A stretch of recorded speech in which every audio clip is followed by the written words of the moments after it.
ಸಾಯಿರಾಮ್. ಸಮರ್ಥ ಸದ್ಗುರು ಸಾಯಿನಾಥ್ ಮಹಾರಾಜ್ಗೆ ಜೈ. ನಮ್ಮ ಸಾಯಿ ಕುಟುಂಬದ ಎಲ್ಲ ಸಾಯಿ ಭಕ್ತರಿಗೆ ನಮಸ್ಕಾರ. ಸಾಯಿ ಆಶೀರ್ವಾದ ಸದಾ ನಿಮ್ಮ ಮೇಲೆ ಇರಲಿ ಅಂತ ಬಾಬಾಗೆ ಬೇಡ್ಕೊಂತ ಇವತ್ತಿನ ವಿಡಿಯೋ ಶುರು ಮಾಡ್ತಾ ಇದ್ದೀನಿ. ಇವತ್ತಿನ ವಿಡಿಯೋದಲ್ಲಿ ಸಾಯಿ ಏನು ಹೇಳ್ತಾ ಇದ್ದಾರೆ ಅಂದರೆ, ಮಗು, ಒಂದು ಬಣ್ಣದ ಸಾಯಿ ಚಿತ್ರವನ್ನು ಮುಟ್ಟಿ ನಿನಗೆ ಬೇಕಾಗಿರೋದು ಈ ಗುರುವಾರ ಸಿಗುತ್ತೆ ಅಂತ ಸಾಯಿ ನಮಗೋಸ್ಕರ ಒಂದು ಒಳ್ಳೆಯ ಸಂದೇಶವನ್ನು ತಂದಿದ್ದಾರೆ.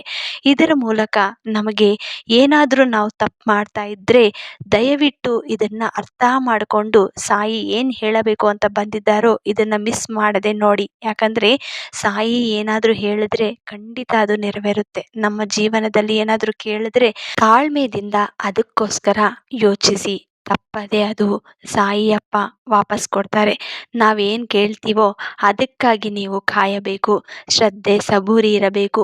ಜೀವನದಲ್ಲಿ ಏನಾದರೂ ಒಂದು ವಿಷಯ ಬಗ್ಗೆ ಚಿಂತೆ ಮಾಡ್ತಾ ಇದ್ದರೆ ನಿಮಗೆ ಯಾವ ಸಮಯಕ್ಕೆ ಕೊಡಬೇಕು ಅನ್ನೋದು ಸಾಯಿ ನೋಡ್ಕೊತಾರೆ. ನೀನು ಅನುಭವಿಸುವ ನೋವು ವ್ಯರ್ಥವಾಗೋದಿಲ್ಲ.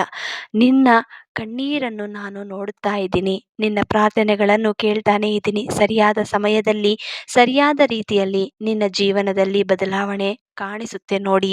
ಮಗು, ನಿನ್ನ ಮನಸ್ಸು ತುಂಬ ನೋವಿನಿಂದ ಕೂಡಿದೆ. ನೀನು ಎಲ್ಲರಿಗಾಗಿ ಬದುಕಿದ್ದೆಯೋ ಹೊರತು ನೀನು ನಿನ್ನ ನೋವನ್ನು ಯಾರಿಗೂ ಹೇಳಲಿಲ್ಲ. ಆದರೆ ನಿನ್ನ ಪ್ರತಿಯೊಂದು ಕಣ್ಣೀರಿನ ಹನಿ ನನಗೆ ಗೊತ್ತಾಗ್ತಾ ಇದೆ. ಕೆಲವೊಮ್ಮೆ ನಾವು ನಮ್ಮ ಜೀವನವನ್ನು ಇತರರೊಂದಿಗೆ ಹೋಲಿಸುತ್ತೇವೆ. ಅವರಿಗೆ ಎಲ್ಲವೂ ಸಿಕ್ಕಿದೆ, ನನಗೆ ಮಾತ್ರ ಯಾಕೆ ಕಷ್ಟ ಎಂದು ಯೋಚಿಸುತ್ತೇವೆ. ಆದರೆ ನಿನ್ನ ಜೀವನಕ್ಕೆ ಒಂದು ಅರ್ಥ ಇದೆ. ನಿನ್ನ ಜೀವನಕ್ಕೆ ನಾನು ಬರೆದಿರುವ ದಾರಿ ಬೇರೆ ಇದೆ. ಇತರರ ದಾರಿಯನ್ನು ನೋಡಬೇಡ. ನಿನ್ನ ಸಮಯ ಬಂದಾಗ ನಿನಗೆ ಸಿಗುವ ಸಂತೋಷ ಯಾರಿಗೂ ಸಿಗದು. ಮಗು, ನನ್ನ ಮೇಲೆ ನಂಬಿಕೆ ಇಟ್ಕೊಂಡು ಇವತ್ತು ಒಂದು ಬಣ್ಣದ ಸಾಯಿಯನ್ನು ಮುಟ್ಟಿ ಅಂತ ಹೇಳಿದರೆ ತಕ್ಷಣ ಮುಟ್ಟಿದ್ಯಾ. ನಿನ್ನ ಮನಸ್ಸಿಗೆ ನೋವು ನಾನು ಯಾವತ್ತೂ ಕೊಡಲ್ಲ. ಮಗು, ಒಂದು ಚಿಕ್ಕ ಕತೆ ಹೇಳ್ತೀನಿ, ಅದನ್ನ ಅರ್ಥ ಮಾಡ್ಕೊ. ಯಾಕಂದ್ರೆ ಕಷ್ಟಗಳು ಯಾವ ರೀತಿ ಬರುತ್ತೆ, ಜೀವನದಲ್ಲಿ ಆ ನೋವುಗಳು ಯಾವ ತರ ಅನುಭವಿಸಬೇಕು ಅನ್ನೋದು ನಿನಗೆ ಗೊತ್ತಾಗುತ್ತೆ. ಮಗು, ಒಬ್ಬ ಯುವಕ ಪ್ರತಿದಿನ ದೇವಾಲಯಕ್ಕೆ ಹೋಗುತ್ತಿದ್ದ. ಅವನು ಸಾಯಿಬಾಬಾ ಮುಂದೆ ನಿಂತು ಒಂದೇ ಮಾತು ಹೇಳುತ್ತಿದ್ದ, ಬಾಬಾ, ನನ್ನ ಜೀವನದಲ್ಲಿ ಏನೂ ಸರಿಯಾಗುತ್ತಿಲ್ಲ. ತಿಂಗಳುಗಳು ಕಳೆದವು. ಒಂದು ದಿನ ಅವನಿಗೆ ಕೋಪ ಬಂತು. ನಾನು ಇಷ್ಟು ದಿನಗಳಿಂದ ಪ್ರಾರ್ಥನೆ ಮಾಡುತ್ತಿದ್ದೇನೆ, ನೀವು ಏನು ಮಾಡಲಿಲ್ಲ ಎಂದು ಹೇಳಿ ಹೊರಟ. ಅದೇ ಸಮಯದಲ್ಲಿ ದೇವಾಲಯದ ಒಬ್ಬ ವೃದ್ಧರು ಅವನನ್ನು ಕರೆದು ಹೇಳಿದ್ದರು, ಮಗನೇ, ನೀನು ದೇವರನ್ನು ಬದಲಾಯಿಸಲು ಪ್ರಯತ್ನಿಸುತ್ತಿದ್ದೀಯಾ, ಆದರೆ ದೇವರು ಮೊದಲು ನಿನ್ನನ್ನು ಬದಲಾಯಿಸುತ್ತಿದ್ದಾರೆ. ಆ ಮಾತು ಅವನ ಮನಸ್ಸನ್ನು ಬದಲಾಯಿಸಿತು. ಆ ದಿನದಿಂದ ಅವನು ದೂರು ಹೇಳೋದನ್ನು ಬಿಟ್ಟು ಕೃತಜ್ಞತೆ ಹೇಳಲು ಆರಂಭಿಸಿದ. ಕೆಲವೇ ತಿಂಗಳಲ್ಲಿ ಅವನಿಗೆ ಒಳ್ಳೆಯ ಕೆಲಸ ಸಿಕ್ಕಿತು. ಮನೆಯಲ್ಲಿ ಶಾಂತಿ ಬಂತು. ಆಗ ಅವನಿಗೆ ಅರ್ಥವಾಯಿತು, ದೇವರು ತಡ ಮಾಡಬಹುದು, ಆದರೆ ತಪ್ಪು ಮಾಡೋದಿಲ್ಲ. ಸಾಯಿ ಹೇಳುವ 3 ಅಮೂಲ್ಯ ಮಾತುಗಳು ನಿನಗೆ ಗೊತ್ತಾ? ಯಾವತ್ತು ಇದನ್ನ ನನ್ನ ಮಕ್ಕಳಿಗೆ ಹೇಳ್ತಾನೆ ಇರ್ತೀನಿ. ಕೋಪ ಕಡಿಮೆ ಮಾಡು. ಕೋಪದಲ್ಲಿ ತೆಗೆದುಕೊಂಡ ನಿರ್ಧಾರ ಜೀವನವನ್ನೇ ಹಾಳು ಮಾಡಬಹುದು. ಯಾರಿಗೂ ಕೆಟ್ಟದನ್ನು ಬಯಸಬೇಡ. ನೀನು ಕೊಡುವುದೇ ಒಂದು ದಿನ ನಿನಗೆ ಮರಳಿ ಬರುತ್ತದೆ. ಪ್ರತಿದಿನ ದೇವರನ್ನು ನೆನಪಿಸು. ದೇವರನ್ನು ನೆನಪಿಸುವವಗೆ ಭಯ ಕಡಿಮೆ, ಧೈರ್ಯ ಹೆಚ್ಚಾಗಿರುತ್ತದೆ. ಮಗನೇ, ನೀನು ತುಂಬಾ ದಿನಗಳಿಂದ ಒಂದು ಶುಭ ಸುದ್ದಿಗಾಗಿ ಕಾಯುತ್ತಿದ್ದೀಯ. ನಿರಾಶರಾಗಬೇಡ. ನಾನು ನಿನ್ನ ದಾರಿಯಲ್ಲಿರುವ ಅಡೆತಡೆಗಳನ್ನು ನಿಧಾನವಾಗಿ ತೆಗೆದುಹಾಕುತ್ತಿದ್ದೇನೆ. ನಿನ್ನ ಪ್ರಾರ್ಥನೆಗೆ ಉತ್ತರ ಬರುತ್ತದೆ. ನಿನ್ನ ಮನೆಗೆ ಸಂತೋಷ ಬರುತ್ತದೆ. ನಿನ್ನ ಕುಟುಂಬದಲ್ಲಿ ಶಾಂತಿ ಬರುತ್ತದೆ. ನಿನ್ನ ಶ್ರಮಕ್ಕೆ ಫಲ ಸಿಗುತ್ತದೆ.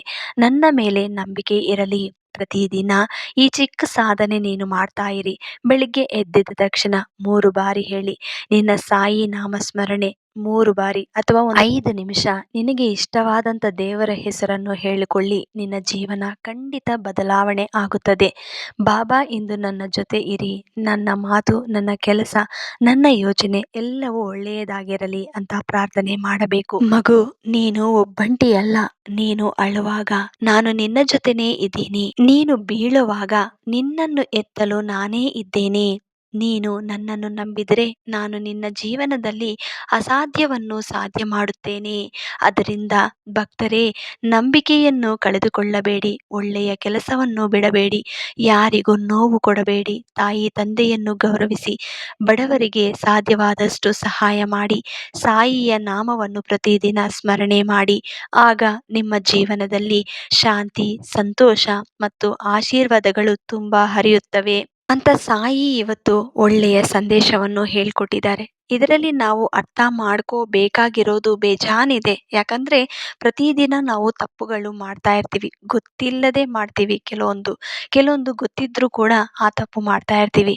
ನಾವು ನಮ್ಮ ಮನಸ್ಸಾಕ್ಷಿಗೆ ಕೇಳಬೇಕು, ನಾವೆಲ್ಲಿ ತಪ್ಪು ಮಾಡ್ತಾ ಇದ್ದೀವಿ, ಯಾವ ರೀತಿ ನಾವು ನಮ್ಮ ಜೀವನನ ಬದಲಾಯಿಸ್ಕೋಬೇಕು, ನಮ್ಮ ತಪ್ಪುಗಳು ಯಾವ ಥರ ಕಡಿಮೆ ಮಾಡ್ಕೋಬೇಕು. ದೈವ ನಾಮಸ್ಮರಣೆ ಮಾಡ್ತಾ ಇರೋರ ಜೀವನದಲ್ಲಿ ಖಂಡಿತ ಆ ದೇವರ ಕೃಪೆ ಇದ್ದೇ ಇರುತ್ತೆ. ನಿಮ್ಮ ಮನಸ್ಸಿಗೆ ಶಾಂತಿ, ಸಂತೋಷ, ಐಶ್ವರ್ಯ, ಆನಂದ ಎಲ್ಲ ಸಿಗಬೇಕು ಅಂದ್ರೆ ದೈವ ಆರಾಧನೆ ಮರೆಯಬೇಡಿ ಅಂತ ಸಾಯಿ ಇವತ್ತು ನಮಗೆ ಒಳ್ಳೆಯ ಸಂದೇಶವನ್ನು ಹೇಳಿದ್ದಾರೆ. ಈ ಸಂದೇಶವನ್ನು ನಮ್ಮ ಸಾಯಿ ಭಕ್ತರಿಗೆ ಎಲ್ಲರಿಗೂ ಹಂಚಿ ಲೈಕ್ ಮಾಡಿ. ಹೊಸದಾಗಿ ನಮ್ಮ ಚಾನೆಲ್ನ ನೋಡ್ತಾ ಇದ್ರೆ ದಯವಿಟ್ಟು ಸಬ್ಸ್ಕ್ರೈಬ್ ಮಾಡಿಕೊಂಡು ಸಪೋರ್ಟ್ ಮಾಡಿ. ಮತ್ತೆ ಇನ್ನೊಂದು ವಿಡಿಯೋದಲ್ಲಿ ಭೇಟಿ ಆಗ್ತೀನಿ. ಅಲ್ಲಿವರೆಗೂ ನಮಸ್ಕಾರ. ಸರ್ವೇ ಜನ ಸುಖಿನೋ ಭವಂತು. ಜೈ ಸಾಯಿರಾಮ್.